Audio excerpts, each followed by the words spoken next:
The sound of the garage door groaned open and echoed through the stillness of the house like a warning bell. I stepped inside and inhaled that familiar scent, cedar, dust, and a faint trace of lavender from the diffuser Delilah insisted on placing in the foyer. Everything looked the same, yet felt off, like someone had walked through the rooms while I was away and realigned things just enough to disturb the energy. Our framed wedding photos still sat on the mantel. Her smile in that picture used to calm me. Lately, it felt like a stranger looking back. Delilah and I met at a design expo in Seattle. She was bold, confident, wore red lipstick like armor, and smiled with her entire face. For years, I thought I'd won the emotional lottery. We shared wine on rooftops, made midnight pancake runs, and even worked on a couple of design projects together before she shifted careers. When she joined a high-end branding firm 3 years ago, I cheered her on. We celebrated her first solo client with champagne in the tub. Now she doesn't answer my calls until midnight and comes home smelling like someone else's cologne masked beneath hotel soap. She claimed it was work, managing late-night accounts. I didn't press at first. I respected her grind. But as weeks turned into months, the lies grew louder in the quiet. I noticed the signs, subtle at first. Her phone always face down. Laughter behind bathroom doors. She stopped looking me in the eye when I asked about her day. And when she smiled, it wasn't the kind that reached her eyes. It was the kind you give a stranger on a plane, the obligatory, polite flicker that meant nothing. I tried to chalk it up to stress, work fatigue, maybe even seasonal depression. Portland winters could gnaw at the bones of even the strongest relationships. But this wasn't seasonal. This was something else. Something colder. Something calculated. One night, about 2 weeks ago, I woke up to find her missing from the bed. It was 2:14 a.m. I remember the exact time because I sat there staring at the red digits, feeling like they were counting down to something. I padded through the house barefoot, the hardwood floors cold against my soles. I found her in the kitchen, whispering into her phone. The second she saw me, she ended the call, said she couldn't sleep and was ordering tea. But there was no kettle, no mug. Just her hand shaking slightly as she placed the phone down, screen still dark side up. "Everything okay?" I asked. She nodded too quickly, brushing past me like I was a breeze instead of a man she used to wrap herself around like a blanket. That's when I knew. I didn't have proof, not yet, but the truth was already building inside me like a structure I couldn't undesign. My career was built on precision, on sensing tension in lines, weight in beams, strain in steel. I built towers meant to withstand wind, time, and tremors. And I could feel the tremors now. In every room, in every glance she refused to give me, and every night she stayed out, working. A few days later, I checked our shared bank statements. There were charges I couldn't explain, hotel lounges, high-end restaurants she never mentioned, rideshare pickups from addresses I didn't recognize. And then there were gaps. Long stretches of time where her phone would ring once, then go straight to voicemail. She always had an excuse. Bad reception. Client meetings. I forgot to charge it. But her battery was never low when she texted me pictures of her salads and office views. I'm not a paranoid man. If anything, I've been guilty of giving too much benefit of the doubt. But even patience has a breaking point, and I'd reached mine. I started documenting. Quietly. Thoroughly. Like an architect measuring the cracks before a collapse. The final straw was the photo I found on her iPad. She hadn't logged out of her iCloud, and one evening while looking up a blueprint from an old project, I saw it, a selfie of Delilah in a dimly lit room, bed behind her, her lips parted just slightly in a way I hadn't seen in months. I zoomed in and saw a shadow, half a man's face beside her, sleeping or pretending to be. She had labeled the album past due. I sat there for a full hour, staring at that photo. Not angry, not broken, just still, like a man surveying the aftermath of an earthquake. I hadn't lost everything, not yet. But the damage was real, and it was spreading. So I did what I've always done when structures threatened to fall. I prepared. I mapped every crack, traced every fault line. And I promised myself this. If she thought she could take me down quietly, she was about to learn the difference between silence and strength. This wasn't the storm. Not yet. This was the quiet before it. I sat in the garage that night, the cold air pressing through the seams of the door, surrounding me like truth I could no longer ignore. The photo on Delilah's iPad wouldn't leave my mind. Her body curved toward that shadow of a man like she was resting in a place that had once belonged to me. The caption past due, it wasn't just a clever label. It was an announcement. An expiration notice on a marriage I thought still had breath. So, I did what I never imagined I'd do. I crossed the line between trust and confirmation. I tapped her phone. It wasn't out of vengeance. Not yet. It was survival. The kind of move a man makes when everything around him starts cracking and he's got two options, either reinforce the beams or let the whole damn thing cave in. I knew someone who could help, a former client turned cybersecurity consultant. Quiet guy. Owed me a favor. I asked him for a discreet app, one that would mirror Delilah's messages, calls, even her location, without her ever knowing. He sent me a link, instructions, and a warning. Once you open that door, he said, you can't unsee what's behind it. He was right. The messages rolled in faster than I could read them. Hundreds of them. Thousands, actually, if you scrolled far enough. Her phone was a diary with no lock, just confession after confession bleeding through emojis and late-night timing. At first, it was just names. Trey. T. Then full signatures. Trey Montgomery. That name made me pause. I remembered him from an old photo album Delilah once pulled out during our first year together. Her high school ex. The football star turned startup dropout. She said he broke her heart. Said he made her feel disposable. Apparently, history has a strange sense of humor. Their conversations were a digital affair built on nostalgia and heat. Flotation dripped from every line like sweat off a cheap motel mattress. There were old photos exchanged, jokes about teachers they hated, confessions about how they'd always still think of each other. And then it got worse. Much worse. I can't wait to wake up beside you again. This time, we do it right. Once the house is sold, we're set. Start fresh. New city. New name. Just us. I froze. The house? Sold? That line repeated in my head like a malfunctioning loop. My house. The one I built from the ground up. I chose the flooring. I installed every ceiling beam. Hell, I planted the tree in the front yard the week we moved in. And she was planning to sell it, without me, while sleeping with a man who used to leave love notes in her locker. I sat there, phone in hand, chest tightening around each syllable she wrote. It wasn't just betrayal. It was strategy. She wasn't escaping a bad marriage. She was stealing from it, ripping it apart for parts and cashing in the salvage. There was a message she sent to Trey just 3 days ago that hit me like a punch to the ribs. Once he signs those papers, it's ours. I'll make it look clean. Papers? I hadn't signed a damn thing. I hadn't even seen a listing agreement. But then again, maybe I wasn't meant to. Maybe she planned to fake it, forge it, slide it through the system like it was legitimate. People underestimate how fast and quiet fraud can be when no one's watching. I closed the app. I couldn't read anymore. I couldn't sit still either. I paced the length of the garage, then the hallway, then back into the living room, where our wedding photo still mocked me from the mantel. Her smile in that photo was real once. I believed it. I built a decade of my life around it. But looking at it now, all I saw was the beginning of a lie dressed in ivory lace.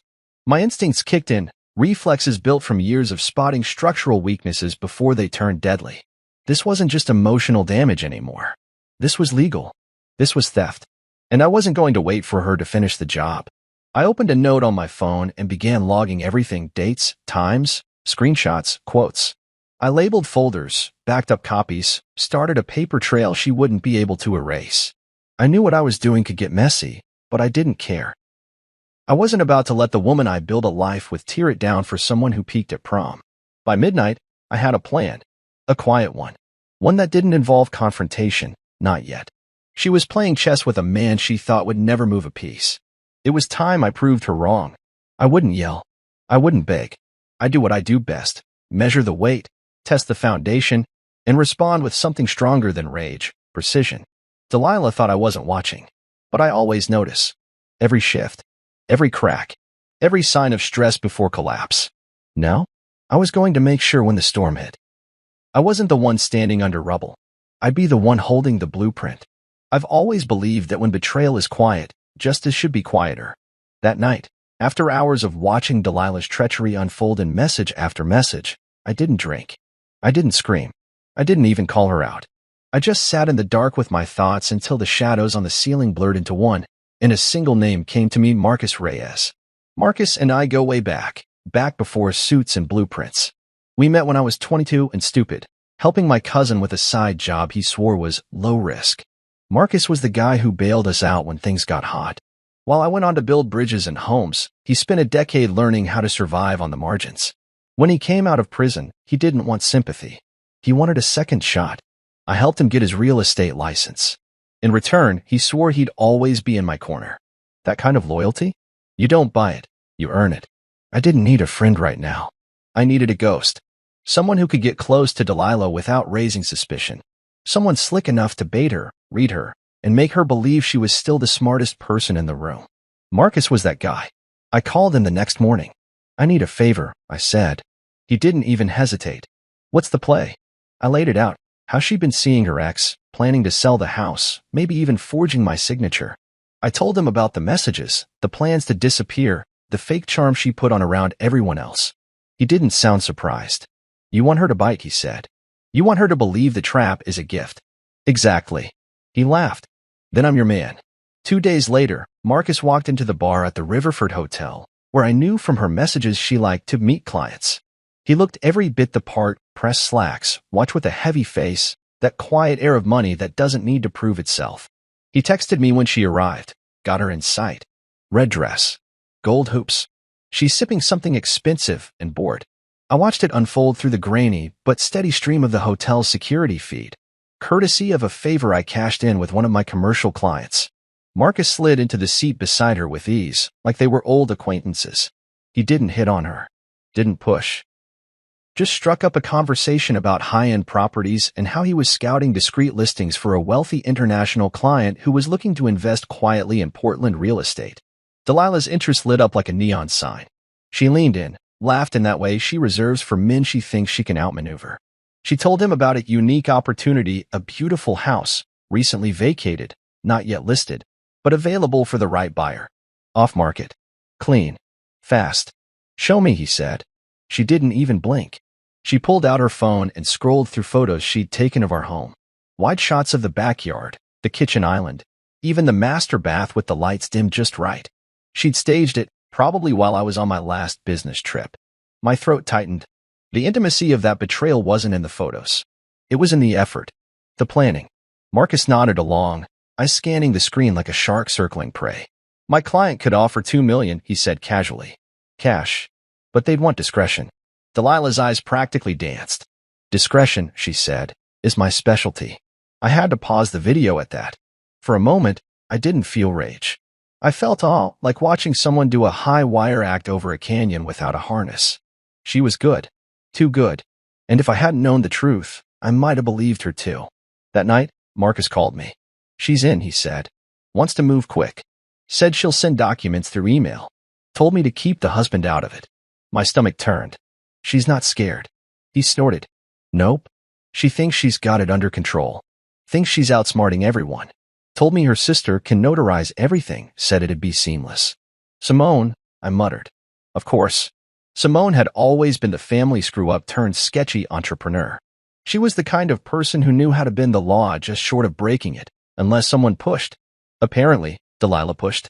We ended the call with a plan. Marcus would play along, set up a fake transaction, and deliver a phony cashier's check. Meanwhile, I'd loop in my lawyer and a detective friend. No confrontation. No warning shots. Just silence and strategy. Delilah didn't know she was walking into a performance designed specifically for her. She didn't know every smile Marcus gave was rehearsed, every nod part of a script. She thought she was the puppet master. She had no idea she'd already stepped onto my stage. The shadows I used to fear weren't hiding anything anymore. They were working for me now. And the woman I once promised forever to? She was about to find out what it felt like to be outdesigned by the man she tried to steal from. The email came 2 days later. No subject line. Just an attachment and a one-line message from Delilah. Tell your client it's ready. I clicked it open with hands steadier than they should have been. A PDF document unfolded on my screen. The deed to her home, fully signed, dated, and notarized. My name scrawled beside hers in that confident, looping cursive I'd used for years. Only. I hadn't signed a thing. I stared at it for a long time, longer than I needed to. Not because I was shocked. I'd been expecting it, but because the detail was so disturbingly exact. She'd copied everything. The subtle tilde in my G, the broken loop in the H of hold. If I hadn't known better, I might have believed it was mine.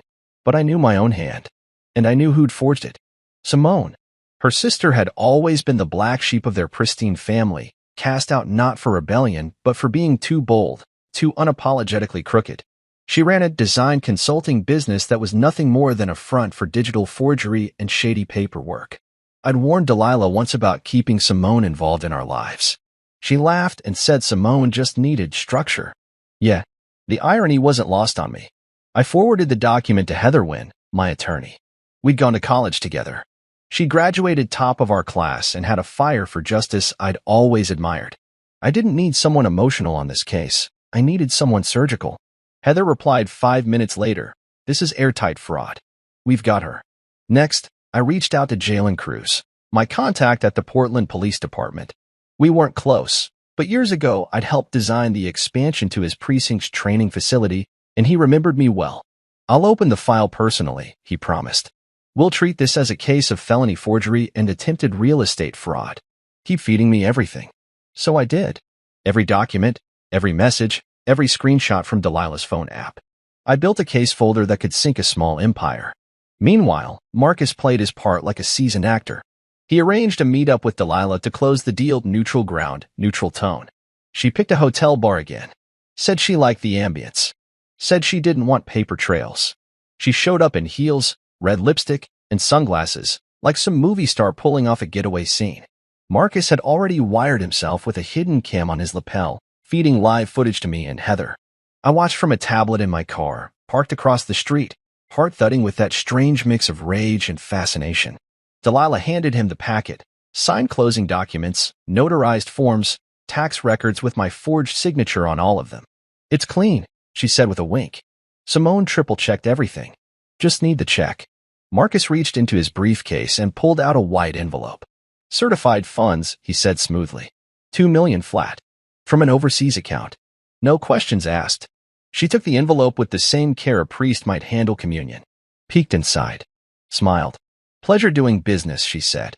I watched her laugh, really laugh, as she slid the envelope into her purse like she had just won a game no one else knew she was playing. But she wasn't playing. She was signing her own warrant with devil's ink. Every word, every smile, every breath from that moment forward was captured in high-definition audio and video. And she had no idea. Later that night, I met with Heather and Jalen. We sat around a conference table, going over the footage. Jalen was impressed, almost disturbed, by how thorough it was. "She's not just complicit," he said. "She orchestrated this. Simone, too. That's conspiracy, forgery, attempted grand theft. You've got a slam dunk." I should have felt vindicated, maybe even proud. But I didn't. I just felt hollow. Like standing in the ruins of a house I designed, knowing exactly how it fell and why, but still mourning the effort it took to build it. Heather leaned forward, tapping the paused video of Delilah's smiling face. "Are you ready for this to get public?" I nodded. "She made this a performance. I'm just pulling back the curtain." Jalen added, "We'll serve the warrants soon." Both of them. Simultaneous pickup. "And Griffin? We'll need you to stay out of sight for now. Let them believe they're in the clear a little longer." I agreed. I could be patient. I'd waited this long. What's another few days? That night, Delilah came home humming to herself, wine on her breath, a lightness in her step I hadn't seen in years. She didn't speak to me, didn't even look in my direction. She went straight to the bedroom and closed the door behind her. She thought it was over. She thought she'd won. And for the first time in weeks, I slept soundly because I knew exactly how this story would end. I got back from my work trip on a Thursday. Portland's skies had that usual gray smear, the kind that makes everything feel 10 shades colder than it is. I pulled into the driveway and stared at the house for a long moment before getting out. It looked the same from the outside. Pristine. Deceptively peaceful. But I knew better. That house wasn't just a home anymore. It was a crime scene with throw pillows. When I stepped inside, it was quiet. Too quiet. No faint hum of music from Delilah's playlist. No rustling of pages from one of her coffee table magazines. Just stillness and the scent of perfume, her kind, the one with sandalwood and citrus, always lingering too long after she passed through her room. I dropped my suitcase by the door and walked into the kitchen. That's when I saw her. Delilah stood there like a woman about to board a yacht. Crisp white linen pants, oversized sunglasses, gold bangles stacked on her wrist, and a silk blouse tied at the waist. She didn't flinch when she saw me. No startled smile. No fake warmth. Just a smirk tugging at the edge of her mouth like she'd been waiting for this moment. Without a word, she reached into her purse and pulled out an envelope. Tossed it on the counter like it was junk mail. It landed next to the coffee machine with a dull thud. Divorce papers, she said, that smirk sharpening into something crueler. You can sign them now or later. Doesn't matter. I already sold the house. You should thank me, really. It's a clean break. No debt. No mess. You're free to go start from scratch, Griffin. I didn't say anything. Just looked at the envelope. The audacity of it. The arrogance. She mistook my silence for defeat. I'm starting a new life without you, she continued, walking around the island and heading toward the front door like she had somewhere much better to be. Trey's flying in next week. We're headed to Sedona to scout property. You wouldn't believe how cheap real estate is down there. It's actually inspiring. Anyway, good luck. I stared at her for 3 full seconds. And then, I laughed. Not a chuckle. Not a dry huff. A full, honest, from-the-gut laugh that bent me over the counter and forced me to grip the fridge for support.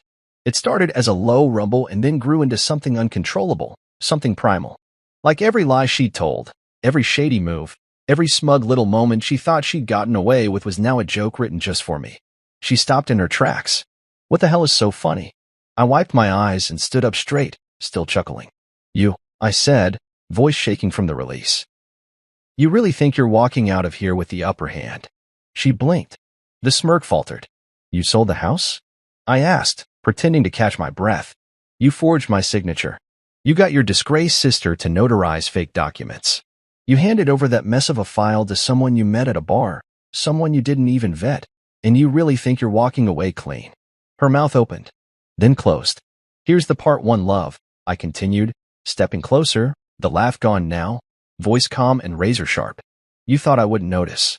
You thought I was so wrapped up in work or whatever fantasy you spun that I wouldn't see you setting the whole thing on fire. Delilah's eyes narrowed. I don't know what you're talking about. Don't, I said, cutting her off with a raised finger. Don't insult both of us with that weak play. You sold the house, huh? Funny. Because the man you sold it to? Marcus Reyes. My best friend. My best man, actually, if you cared to remember. She went pale. Just a flicker at first, but I saw it. The exact moment the realization slid into place like a puzzle piece. Her hand tightened around her purse strap. The check. I added. Fake. The sale? Recorded on camera. The paperwork? Sitting on my lawyer's desk. The police? Already involved. Delilah stumbled back a step, as if the kitchen tile itself had shifted beneath her. You think you're untouchable? I whispered. You're not even clever. And with that, I picked up the envelope she'd tossed so carelessly, opened it, and pulled out the divorce papers. I flipped through them, noting the posturing language, the asset claims, the property lines she drew like I no longer existed. Then I set them on fire. I walked to the stove, turned on the burner, and held a corner of the page against the flame. It curled and blackened quickly, the smell of scorched ink curling into the air. Delilah screamed, lunged, but I dropped the burning sheets into the sink and watched them smolder. You want a divorce? I said, meeting her eyes as smoke danced between us. You'll get one, but not on your terms. And for the first time since this whole mess began, I saw something real flicker behind her polished exterior. Fear. She didn't speak after the fire. Delilah just stood there, eyes locked on the ashes in the sink, like she couldn't believe I'd actually done it. Like it hadn't occurred to her that someone could say no to her plan. She gripped her purse like it might anchor her to the moment, her breath shallow and erratic. I leaned against the counter, cool as stone, watching her squirm in the silence. I didn't need to yell. She had already heard what she needed to hear. Then, 5 minutes into the stillness, it happened. Her phone rang. A sharp, jarring tone that cut through the room like a gunshot. She startled, genuinely startled, and fumbled to dig it out of her bag. The screen lit up with a name she didn't expect. I knew she didn't expect it because she looked at the phone like it had just betrayed her. Her lips moved slightly as she read the name on the screen. Cruz. She didn't answer. She couldn't. The phone rang again. She answered it on the third try, her voice trembling despite the forced calm. Hello. I didn't need to hear what was said on the other end. I knew. Officer Jalen Cruz wasn't one to mince words. He would have told her exactly what she needed to hear. There was now an active warrant in her name for forgery, fraud, and attempted grand theft. And her sister? Simone was listed as a co-conspirator. Her hand shook as she held the phone to her ear. That's not possible, she whispered. That's not how this works. I haven't done anything. She paused, listening, then whispered again. No, he can't. He's lying. He's manipulating. She turned to me, eyes wide and glassy, like I could suddenly rescue her from a hole she dug with her own 2 hands. Griffin, what did you do? I didn't answer. I just raised an eyebrow. And that's when it hit her. The full weight of it. Her legs buckled. She staggered back, dropping the phone. It hit the tile with a crack and slid under the table. She reached for the edge of the island, missed, and collapsed to the floor. Just crumpled, like the strings had been cut. Her body hit the tile with a sound I'll never forget, a mix of flesh, bone, and disbelief. I didn't move. She lay there for a moment, dazed, trying to blink away whatever fog was overtaking her. I watched her try to sit up, only for her body to betray her again. Her hands trembled as they reached for anything solid. There was none. I picked up the phone. The line was still open. Cruz, I said. Still there? He asked, voice calm. She's down, I said. Didn't take it well. Didn't think she would. Ambulance or cuffs first? Cuffs, I said. She's conscious. Copy that. Units are en route. I ended the call and placed the phone gently on the table, then crouched down to where Delilah was trying to catch her breath. Her skin had lost all color, her pupils dilated wide with panic. There was no trace of the woman who had strutted in here half an hour ago with a plan to erase me from my own life. They had the messages, I told her quietly. The documents. The fake deed. Marcus was wired. And your sister's signature? It matched 5 other cases Jalen already flagged. She's not just part of this. She's a repeat offender. Delilah's lips moved, but no sound came out. You didn't just try to leave a marriage, I continued. You tried to stage a heist. You used your love life as the getaway vehicle. And now you're out of gas. She blinked up at me, some pathetic little tear sliding down her cheek. I didn't, Griffin. I didn't mean to. Stop, I said flatly. Save it for the judge. The sirens came next. Not loud at first, but unmistakable. The kind of sound you only mistake if you've never had anything to fear from it. She heard them too. Her body jerked toward the sound, then curled tighter, as if she could hide from what was already coming for her. 3 knocks hit the front door. Sharp. Official. I walked over and opened it. 2 officers stood there, including Jalen. He nodded at me, then stepped inside without waiting for an invitation. Delilah Holt, he said, stepping into her line of sight. You are under arrest for criminal fraud, forgery, and attempted grand theft. Please stand up. She didn't move. Now, Jalen added. One of the other officers moved to assist. Delilah tried to protest, her voice breaking through in sobs and fragmented pleas, but it was all static. She was done talking. They lifted her to her feet, placed the cuffs on her wrists, and read her rights as she sobbed like a child caught stealing from her own mother. She looked back at me as they guided her toward the door. Desperation, betrayal, shock, but mostly disbelief. She still didn't understand how I'd outplayed her. That's the thing about storms. You don't always hear them coming. But when they arrive, nothing stands. They picked up Simone first. According to Jalen, she was lounging on her apartment balcony, sipping what looked like an overpriced smoothie and scrolling through her phone like she hadn't just committed half a dozen felonies. When the officers knocked on her door and announced who they were, Simone had the audacity to act surprised. Not scared, surprised. She stood there in a matching yoga set, mouth slightly open, blinking like they'd confused her with someone else. But the moment they said the word forgery, that pretty little face cracked. She tried to close the door, even made it halfway, but they pushed through and had her cuffed before she could finish saying, "Wait, this is a mistake." By the time Delilah arrived at the precinct, wrists bound, still shaking, they brought her face to face with Simone in a windowless processing room. I wasn't in the room, but I saw everything from behind the mirrored glass. Delilah gasped the second she saw her sister. "Simone, what the hell is going on?" she blurted, voice hoarse and frantic. Simone snapped her head up, narrowed her eyes like she'd just found out she wasn't the ringleader anymore. "What's going on? You tell me. You said everything was fine. You said it was airtight." Delilah took a shaky step forward, still handcuffed. "They're saying you forged documents." "They have the documents," Simone hissed. "They showed me. Your buyer wore a damn wire. That whole deal was a setup, D. He played you.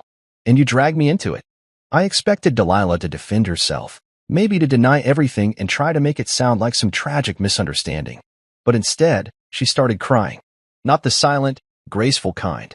The messy, desperate kind that pulled your face into ugly contortions and didn't stop once it started. I didn't know, she mumbled through sobs. He was so distant, I thought I could. Simone rolled her eyes and sat down hard in the metal chair. Unbelievable.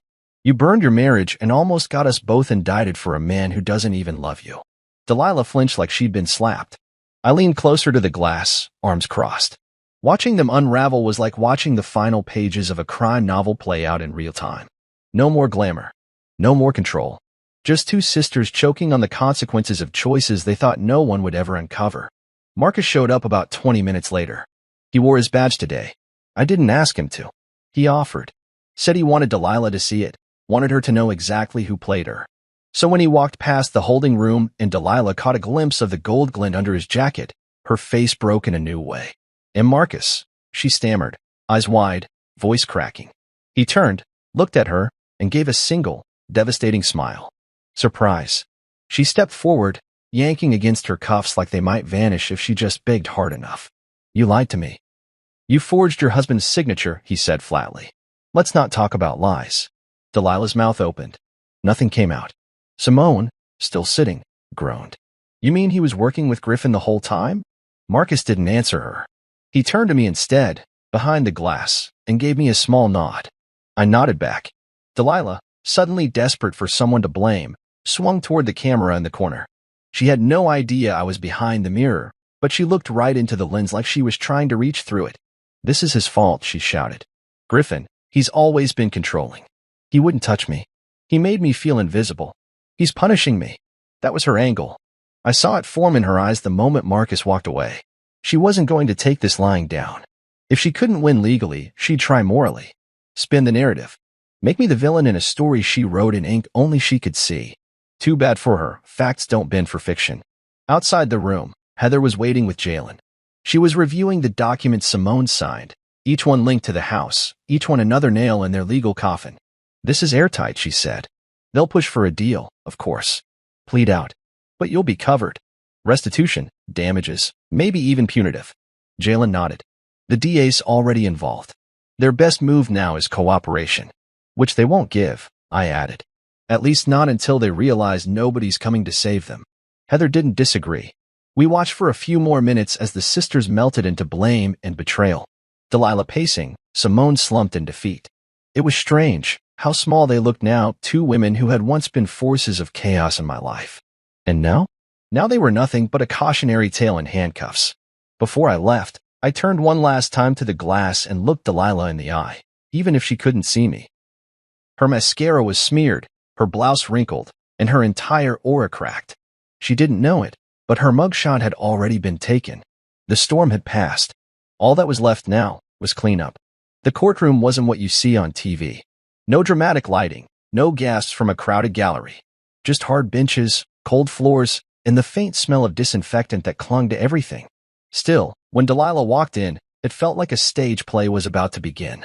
She wore a black blazer and pencil skirt combo, classic, strategic, the kind that screamed, I'm professional, not criminal. Her hair was pulled back, so tight it looked like she was holding herself together by strands alone. Simone followed 2 steps behind, face pale and lips pressed into a hard line. No matching outfits this time. No shared confidence. Just 2 women standing trial for a scheme they were arrogant enough to think would stay secret. I didn't sit in the front row. I chose a spot near the back, flanked by Heather and Marcus. Heather was stone-faced, a tablet in her hand, fingers gliding through the organized evidence like a maestro preparing for a symphony of justice. Marcus leaned back in his chair, one ankle resting on his knee, exuding the same relaxed confidence he'd worn from day one. He'd done his part. Now, it was our turn to make sure it stuck. Delilah glanced around the courtroom when she entered. I watched her eyes search the room, hesitating just slightly when they landed on me. She didn't look away immediately.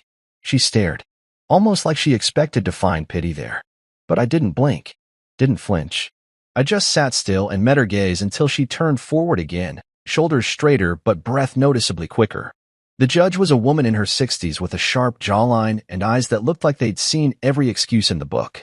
She didn't smile. She didn't posture. She simply called the session to order and motioned for the prosecution to begin.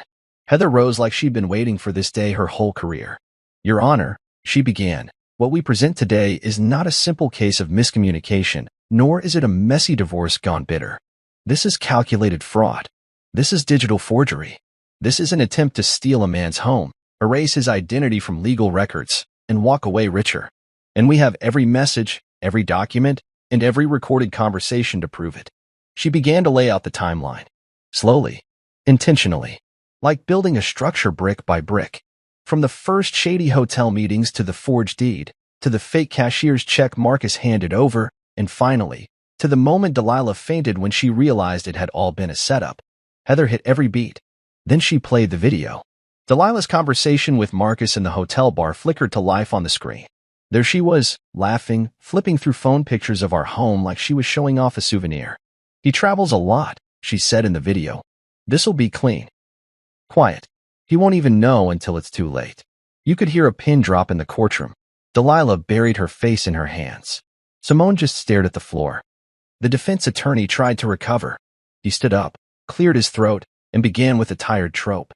Your Honor, while the footage is certainly compelling, we must consider context. My client, Mrs. Holt, was under significant emotional distress. Her marriage was deteriorating. She was desperate, confused, manipulated. Heather didn't even wait for the judge's nod before rising again. May I respond? The judge motioned her forward. Heather stepped into the center of the room, holding up printed screenshots. Is this desperation? This is a message Delilah sent the morning after she met with Marcus. Quote, $2 million in hand and all he'll get is a thank you card. She turned to the judge. Your Honor, that's not confusion. That's confidence. That's intent. Simone's lawyer tried to distance her from the core crime. Claimed she didn't know what the documents were. Claimed she was just doing her sister a favor. Then Heather pulled out the notary record logs, 5 other documents notarized by Simone in the past 6 months. All tied to questionable transactions. All under investigation. By the time she was done, the courtroom was thick with quiet disbelief. Even the judge seemed a little taken aback. After a pause, the judge leaned forward, fingers steepled. Mrs. Holt and Ms. Green, she said, voice like gravel. What I see here is not simply fraud. It is the exploitation of trust, the misuse of legal authority, and a complete lack of remorse. This court hereby voids the attempted sale of the Holt residence. All property rights revert solely to Mr. Griffin Holt. Delilah gasped audibly. Simone slumped in her seat. The judge continued, furthermore, based on the psychological evaluation, documented emotional harm, legal fees, and risk of financial displacement, I am awarding Mr. Holt a total of $175,000 in damages. It was over. Delilah covered her mouth like she might be sick. Simone looked ready to cry, but for once, there were no tears. Just the crushing weight of reality closing in from all sides. I didn't smile. Not in court. But inside, I burned with satisfaction. Not because I wanted to ruin them, but because they tried to erase me. And I reminded them, loud and clear, whose name was still on the title. I packed in silence. Not because I was sad, but because I wanted to leave the house the way I entered it 10 years ago, focused, quiet, deliberate. The court had officially returned the property to me, but it didn't feel like mine anymore. Not really. It felt like a stage that had seen too many acts, too many lies, too many performances in rooms that once held warmth. Every corner whispered memories I didn't ask to remember. Her laugh at the stove. The fight near the back door. Simone once sleeping on our couch after a hard week. Ghosts, all of them. And I was ready to stop living in a haunted house. 2 days after the verdict, I signed the closing papers on a coastal property. Nothing fancy, just a clean, solid house on a bluff where you could hear the waves before you saw them. It had a screened-in porch and a fireplace that still burned wood instead of gas.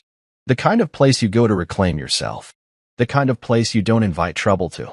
Jared, my dog, rode in the passenger seat on the drive over, his head hanging out the window as the salty wind turned his ears into flags.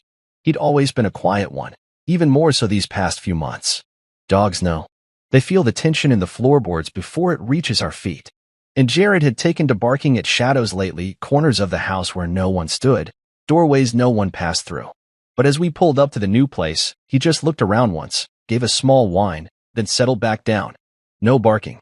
No pacing. Just calm. Like even he could sense that the storm had passed. I moved in with just the essentials, some clothes, my tools, a few framed photos of my parents, and my old drafting table. I left the furniture behind. It had seen too much. I wanted a clean slate, one where I could choose every detail again. This time, for myself. not for anyone else. 3 days in, the first letter came, postmarked from the county jail. The return address had Delilah's name scrawled in handwriting I knew too well. I stared at it over coffee, debating whether to open it or toss it into the flames still crackling in the hearth. In the end, curiosity won. It always does.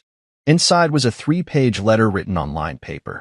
No perfumed stationery, no lipstick seals. Just her voice in ink. "Griffin," it began, "I know you probably won't read this. I wouldn't blame you.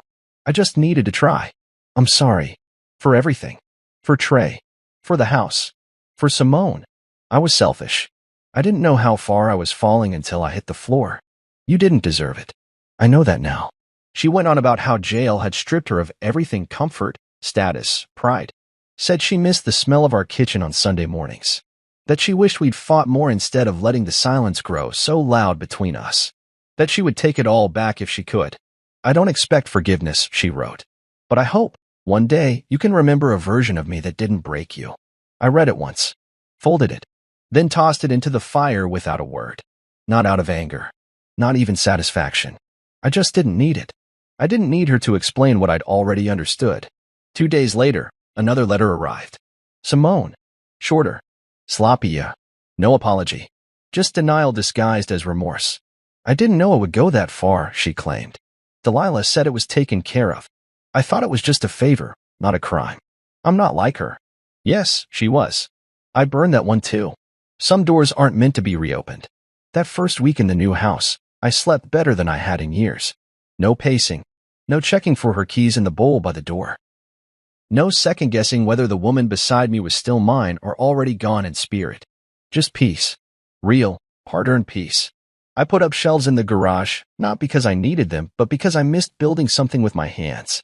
I grilled burgers on the back deck and sat with Jared while the sun dipped into the ocean like a coin vanishing into a well. Every night, I closed the door gently behind me and locked it, not out of fear, but because it was mine to lock. My door. My threshold. My rules. Delilah called once from the jail's number. I let it ring until it stopped. She never tried again.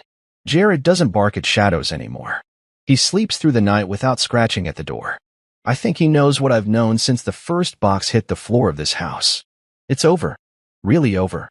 The final door didn't slam because someone was storming out. It slammed because I shut it, myself, and turned the bolt. And this time, it won't open for anyone who doesn't knock with truth. The ocean was louder in the mornings, waves colliding with the rocks below like they had something to prove. I like that. The steady rhythm of it. Nature didn't ask for permission or pretend to be anything it wasn't. It just was. Brutal. Honest. Unapologetic. That's the kind of life I was building now. Marcus and I sat on the porch that overlooked the bluff. 2 steaming mugs of coffee, no cream, no sugar, just strong and bitter like the last few months. Jared lay between us, snoring lightly, belly full and twitching in his sleep. The sky was still waking up, streaked with a soft pink that barely kissed the water. It was peaceful. The kind of peace you feel in your bones, not because the noise is gone, but because you finally decided to stop letting it inside. "You played it smooth, Griff," Marcus said, nodding toward the cliffs. "Real clean. Could have torched the whole thing, but you kept it sharp, quiet, precise." I sipped the coffee, watching the tide roll in. "I wasn't trying to win," I said. "Not really." "No." He raised an eyebrow. "No." I repeated. "I just wanted them to know they couldn't bulldoze me, couldn't write me out of my own story." He let that sit between us for a moment, the only sound being the sea and Jared's occasional grunt. "I get that," Marcus said finally. "You didn't go nuclear.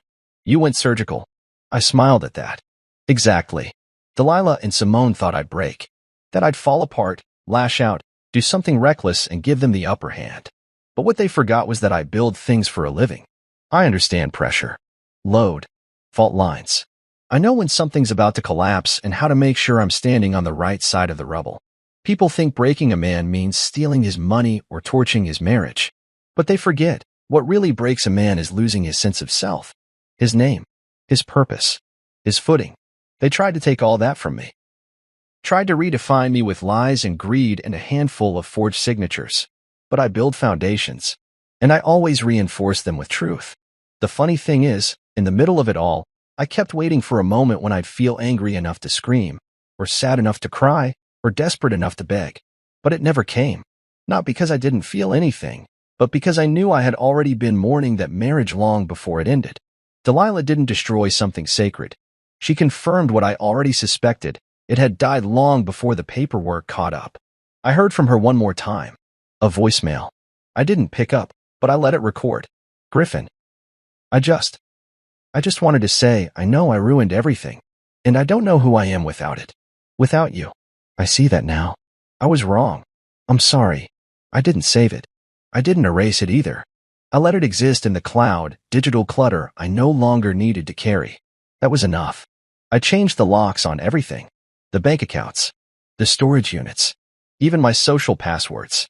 I built a firewall around my life the way I build them around my homes. Sturdy, reliable, code-driven. Nothing gets in unless it belongs. That includes people. There's a wooden sign over the porch now. Carved by hand, sanded smooth. It reads, my name, my house, my rules. I didn't hang it for visitors. I hung it for me. A reminder that I get to decide what lives inside these walls now. What kind of man I am. What kind of peace I keep. People used to ask why I didn't retaliate louder. Why I didn't go to the media or drag their names through the mud. Simple. Because I didn't need to make noise to prove I survived. I just had to keep building. This house, this life, this rhythm, it's mine now. And when the sun sets, and the last light disappears behind that jagged horizon, I don't feel regret. I feel clarity. The kind that comes when you finally realize the worst thing that ever happened to you was also the best thing that ever set you free. So when Marcus stood to leave and clapped my shoulder, I didn't say goodbye. I said, you know where to find me. He grinned. Always did. And when he drove off and the dust settled, I sat back down with Jared, poured another cup of coffee, and listened to the ocean declare itself over and over again. Relentless. Real. And mine. Just like everything else behind this final door.